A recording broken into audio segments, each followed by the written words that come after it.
a company kind of comes to you and go, hey, AJ, I want to transform. I like what you're talking about. I want to transform. What's a couple of first few questions you would ask them? My approach is really simple, and it comes from my days in personal development. Back in those days, it's very simple. What are your goals? What are your challenges? What's the difference in between? What's the gap in between? So really, that's what I look for. And I'm listening more than I talk, which is part of the business strategy side of my services. But really, I'm looking to hear certain phrases like, we want to activate our people. We want to be creative. We want to be innovative. So what have you tried? What isn't working for you? What I find fascinating is that they're approaching problems not very in depth. Like they're saying, we have this problem. All right, we just need a solution. All right, let's go.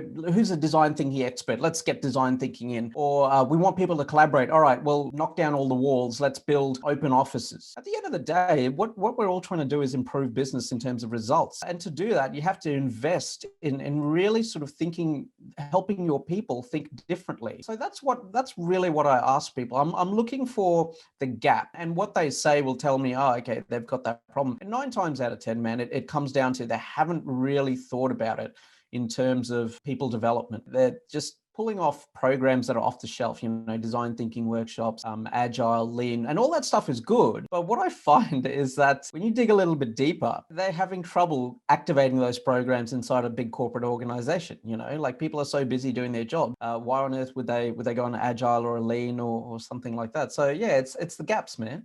Yeah, you touched on it really well, like the gaps from how resources being structured, gaps in terms of like how the processes are being Mm. relayed, so that cross-functionally teams are working Mm. together, and then the gaps obviously with like technology and the integration of technology as well, because a lot of large organizations Yeah. that you and I kind of work with, they're on this kind of big technology kind of platform run out where they're having to integrate and also Yeah. assess legacy systems, and they're having to kind of go, Yeah, well, of do we course. need it? Do we not need it? Can we adjust it? Can we do all this kind of stuff? If we add these connectors in, can Mm. we do this way, or do we have to build something brand new? So these things happen. One of those like challenges that I think we as strategists we need to face, and as business Yeah. leaders, like that's what they're facing as well, and that's one of their kind of big challenges.